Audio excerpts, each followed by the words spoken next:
Reverend Horrocks real specific how to run plantation. Georgian way, best way, he say. The heat is unbearable. How do they take it? Reverend Horrocks say, slaves like camel, bred for desert. He say, they not feel heat like civilized folk. Now we should get you out of the sun. Oh, what is that noise?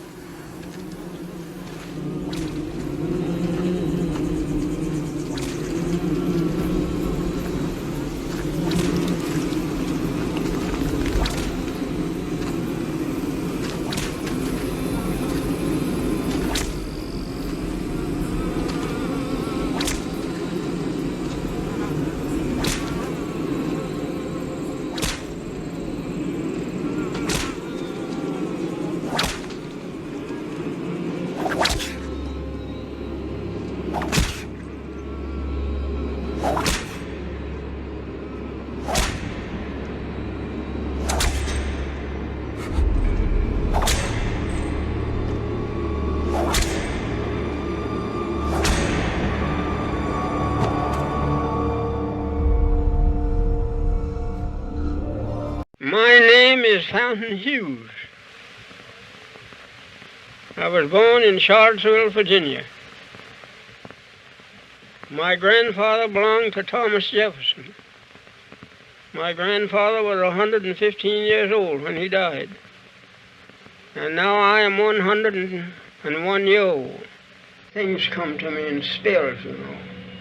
I remember things more when I'm laying down than I do when I'm walking around. Mm-hmm. Now, in my boy days,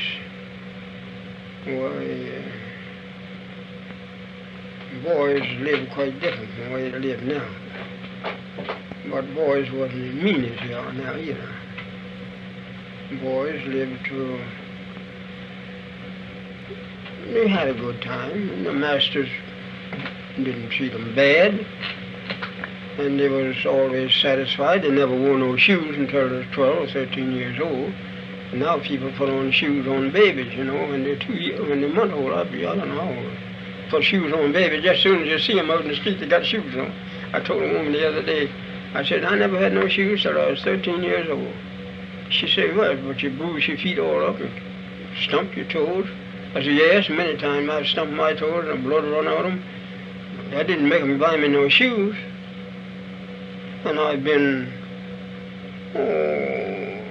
you wore a dress like a woman till I was, I believe, 10, 12, 13 years old. So you wore a dress, though? Yes, I didn't wear no pants because they didn't make boys pants. Boys wore dresses. Now the women's wearing the dresses and the boys are going with the women's wearing the pants now and the boys wearing the dresses still. Who did you work for, Uncle Fountain? Who did I work for? Yeah. You mean when I was a slave? Yeah, when you were a slave, who did you work for? Well, I belonged to Burnley's when I was a slave. My mother belonged to Burnley's. But we was all slave children. And soon after, when we found out that we were free, well, then we were bound out to different people, Ficklen, and Andrews, and all such people as that. And we'd run away and wouldn't stay with them. Well, then we'd just go and stay anywhere we could, and lay out at night and anywhere. We had no home, you know. We just turned out like a lot of cattle. You know how to turn cattle out in the pasture? Well, after freedom, you know, colored people didn't have nothing. Colored people didn't have no beds when they were slaves. People slept on the floor. Pallet here, pallet there. Just like a lot of wild people. We didn't know nothing. Didn't like to look at no book. And there were some free-born colored people where they had a little education, but there was very few of them where we was. And we all had a, what you call, I might call it now, jail sentence. Just same as we were in jail. Now I couldn't go from here across the street, or I couldn't go to nobody's house without I have a note or something from my master. And if I had that pass, that was what we call a pass. If I had that pass, I could go wherever he sent me, and I'd have to be back. And whoever he sent me to, they'd give me another pass, and I'd bring that back so to show how long I'd been gone. We couldn't go out and stay an hour or 2 hours or something like that. They send you. Now, say for instance, I go out to the Shirley's place, I'd have to walk, and I'd have to be back maybe in an hour. Maybe they'd give me an hour. I don't know just how long they'd give me. But they'd give me a note so there wasn't nobody interfere with me and tell who I belonged to. And when I come back, why, I carry it to my master and give that to him. That'd be all right. But I couldn't just walk away like the people does now, you know. I was thinking about, now you know how we served the Lord when I come along, a boy? How was that? We would go to somebody's house, and, well, we didn't have no house like they got now, you know. We had these, what they call log cabins. And they have maybe one old colored man would be there, maybe he'd be as old as I am, and he'd be the preacher. Not as old as I am now, but he'd be the preacher, and they'd all sit down and listen to him talk about the Lord. Well, he'd say, well, I wonder, sometimes he'd say, I wonder if we'll ever be free. Well, some of them say, well, we're going to ask the Lord to free us. So he'd say, well, we're going to sing. Wonder shall I ever reach heaven? Or wonder shall I fly? And they would sing that for about an hour. Then the next one they'd get up and say, let's sing a song. We're going to live on milk and honey. Way by and by. I can hear them singing now, but I can't repeat it like I could in them days. But someday when I'm not hoarse, I could tell you, I could sing it for you, but I'm too hoarse now. And then he would sing around the altar. Oh, I wish I could sing it for you. I'm going to sing around. Well, I wish you could too. And someday you come over here and I'm not host, you get me to come up here and I'll sing. I'll try to sing it for you. Okay, I'm going to do that. It says, now, I heard people here now sing about roll, Jordan, roll. Well, that's old time people. That's what the old people used to sing in the old back days. So roll, Jordan, roll? Yeah, but they don't sing it like the old people used to sing it in them days. Mm-hmm. They sing it quite different now. If I had my voice, I would sing just one for you so you're going at it, but I can't do it on account of my voice. But someday you come over here, you come and call me up and let me know how my voice is. Ever since I took that medicine from that doctor, it hurt my voice. Now there was a preacher in my house here, and he lived right next door to me, and he played on the piano. And he played something, and I sung it for him. And now he wants me to go down to his church next Sunday. I told him, I said, now if I go down to your church, I'll not sing nothing. Because if I do, I'll get hoarse, I can't talk. But he said, Brother Hughes, I don't care whether you're singing, I just want you to go down there and let the people see who you are. Let them see what the old people is. I said, well, I'll be glad to go down with you. So next Sunday, I'm going down to his church if I leave it and nothing happens. But if he sings something old,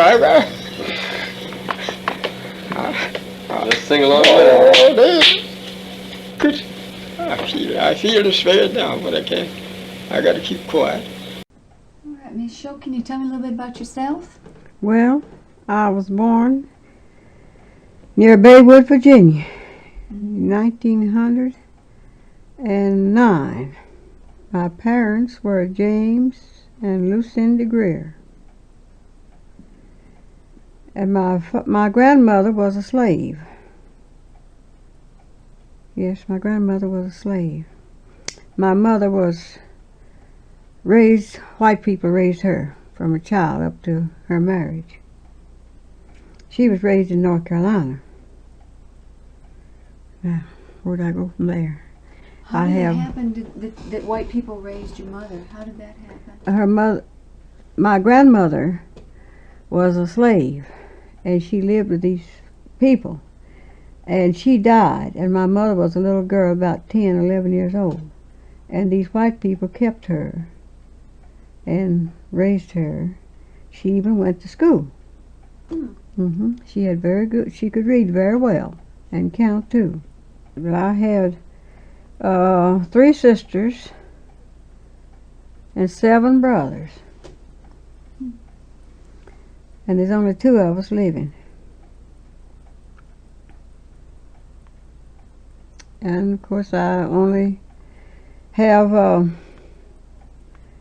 public school, I guess you would call it, education. I finished the 7th grade, and that was as far as they taught those days. They had high schools, of course, in Sparta, but they were not open to black people. So I finished the 7th grade when I was 13 years old, and that's as far as I got with school. But I did a lot of reading in my time. I did a lot of reading. My mother and my father, too, would bring newspapers home from the places where they worked, and I would read the news to them until they got where they could able to subscribe to a magazine or a newspaper, something like that. But I was the reader. They said the reason I read so well, I didn't like to wash dishes. I could always find something interesting to read at dishwashing time. So I kept up my reading pretty good. Let's see, I married in the year of 1933. And we have 1 child, and she's in Chicago. So it's just the 2 of us here alone. My husband was raised down in North Carolina, but I was raised practically in Virginia. But we moved to North Carolina. Oh, I think it's the year of 21. Yeah. Yeah. I was raised in the house with him. Mr. Felix McMillan. And they taught me mighty good. They teach me good. They said, I remember, said, Joe, I said, yes, sir. When we are dead and in heaven, they said, we want to raise you as an intelligent nigger. We want you to have good friends like we have got. Say, you'll never be scratched by good, rich, sensible white folks because they can tell who you are by your raising and your compliments. To show that you've been raised, he said, not by the colored, but by the white. I washed in iron. Some days I'd wash 100 pieces. Every morning I'd have 5 beds to make up, 5 fires to make, and the children to dress, and churning to do. And after that, but then I'd have some parts of the day. But I had all that to do every day. Raised right up in the house. You know, I remember telling them one story. You know, now I slept like in this room in here, and they slept joining the rooms to me, you know. Say, Joe, if you get cold, come in our room. But great. At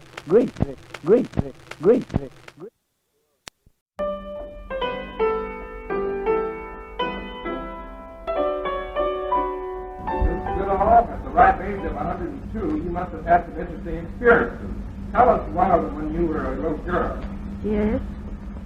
Well, when I was a little girl in slave days, I always had something to do every day. Every day. I didn't have time to play very much at all.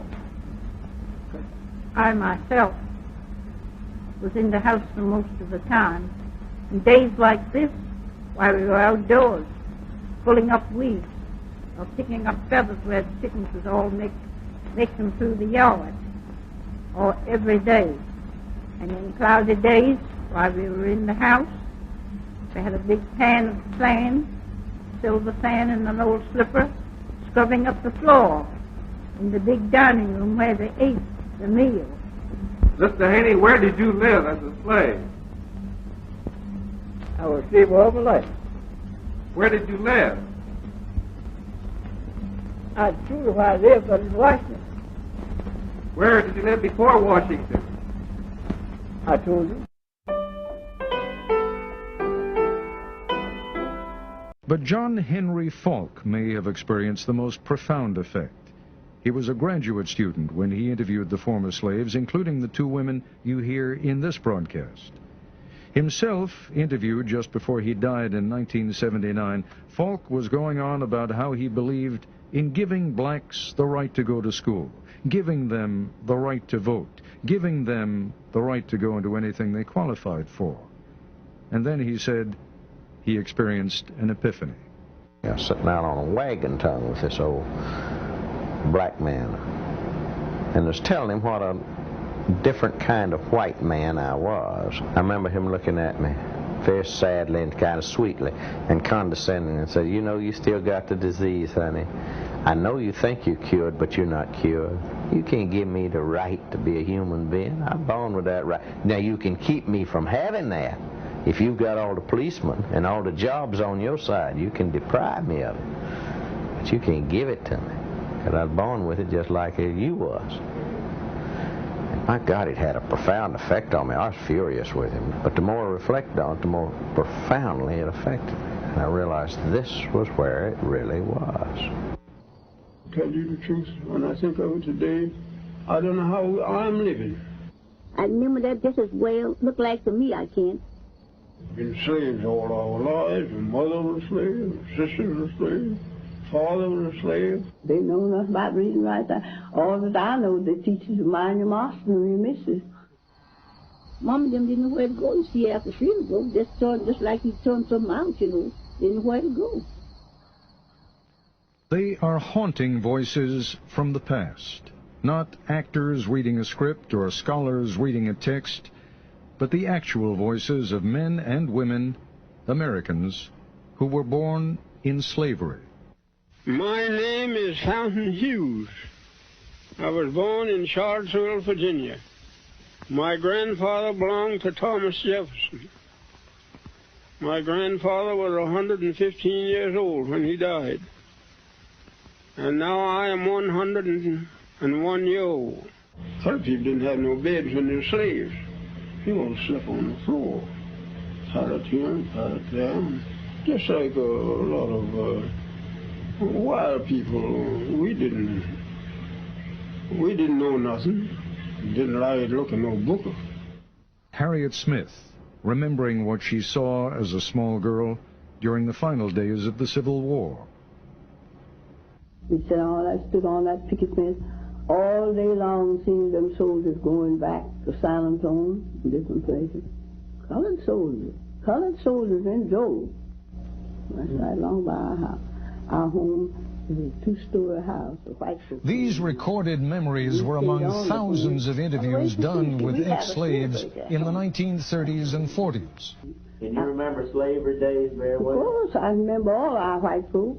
And all the names of them, all the children. Call every one of the children's names. Who did you belong to? Jim Bunton, the baby boy. The results of these digitally enhanced recordings are arresting, almost unbelievable. The idea of hearing the voices of actual slaves from the plantations of the Old South is as powerful, as startling, really, as if you could hear Abraham Lincoln or Robert E. Lee speak. Listen again to Fountain Hughes, who was born in 1848. We were slaves. We belonged to people. They sell us like they sell horses and cows and hogs and all like that. Have an auction bench and they put you up on the bench and bid on you, the same as you're bidding on cattle, you know. Much of what these three former slaves say may at first seem unremarkable. Much of what they say may surprise and upset, and their calm demeanor is at odds with the evil and violence we associate with slavery. Here is 91-year-old Texan Laura Smalley talking in the 1940s about the outcome of a tussle between two women, one black, one white, one slave, one mistress. The mistress tried to slap the slave, but the black woman pushed her into a chair. Laura Smalley was a girl at the time, but she remembers vividly what happened to the black woman when the master came home. Well, they taken that old woman, poor old woman, carried in the peach orchard and whipped her. And, just tied her hand this way, around the peach orchard tree. I remember that just as well, looked like to me I can, and round the tree, and whipped her. And well, she couldn't do nothing but just kick her feet, just kick her feet. but it just had a clothes off down to a waist, you know. It didn't have a plumb naked, but they had a clothes down to a waist. And every now and then they'd whoop her, you know, and then snuff the pipe out on her, you know. Snuff pipe out on her. You know, the embers in the pipe. Where you ever see the pipe smoking. Blow them out on her? Mm-hmm. Good Lord. Mm-hmm. The plantation on which Smalley was a slave sounds brutal. She recalls scrambling with other children for food from a huge wooden tray, like a hog trough. All of them, you know, would get around that tray with spoons and eat, sit like mush or soup or something like that. And all them children get around there and just eat. Fountain Hughes tells his interviewer about the relentless round of work for him on a Virginia plantation. Night never comes out. You have nothing to do. Time to cut tobacco. If they want you to cut all night long out in the field, you cut. And if they want you to hang all night long, you hang tobacco. It didn't matter about your tired, being tired, you're afraid to say you're tired. It was cotton, not tobacco, that solidified slavery, though. The invention of the cotton gin at the end of the 18th century made its processing easy, but the crop still needed enormous amounts of unskilled labor. Control of the slave and his labor through laws and regulations became paramount. Fountain Hughes talks about one of those controls, the pass system. Now, I couldn't go from here across the street, or I couldn't go to nobody's house without I have a note or something from my master. And if I had that pass, that was what we call a pass. If I had that pass, I could go wherever he sent me, and I'd have to be back. Whoever he sent me to, they'd give me another pass, and I'd bring that back, so to show how long. Even emancipation didn't truly free the slaves. Freedom freed slaves for more travail. The end of the Civil War found many cast adrift without skills and no place to go. And the Yankees who freed them weren't always seen as benevolent liberators. I remember when the Yankees come along and took all the good horses and took sold all the meat and flour and sugar and stuff out in the river and let it go down the river. And they know the people wouldn't have nothing to live on, but they done that. The ex-slaves left one hell for another, perhaps an even more dangerous one. No longer property, they didn't have the protections afforded property. When we were slaves, we couldn't do that, see? And if we got free, we didn't know nothing to do. And my mother, she hunted places and bound us out for $1 a month. But we didn't have no property, we didn't have no home. We had nowhere, nothing. We didn't have nothing on it, just like the cattle. We just turned out and get along the best you could. In Texas, the slaves weren't told they were free until 2 months after the war ended. Smalley remembers that her masters gave the slaves a dinner, and then they were free. I don't hide the other side of the folks, freedom. We didn't know. They just thought, we're just feeding us, Them didn't know where to go. You see, after freedom broke, just like he turned something out, didn't know where to go. But just where to stay. Didn't know where to go. Turn us out just like, you turn out cattle. In the narratives, the slaves used an interesting phrase for the end of slavery. They say, when the break came. Good times, easy times were not at hand. The trials for millions of black Americans didn't end in 1865. They continued. Laura Smalley and her family became sharecroppers. Harriet Smith's first husband was killed by whites during the Reconstruction, probably because of his political organizing. Fountain Hughes went north to Baltimore and worked at numerous jobs, including hauling manure. Not an enviable job, but it was the job of a free man.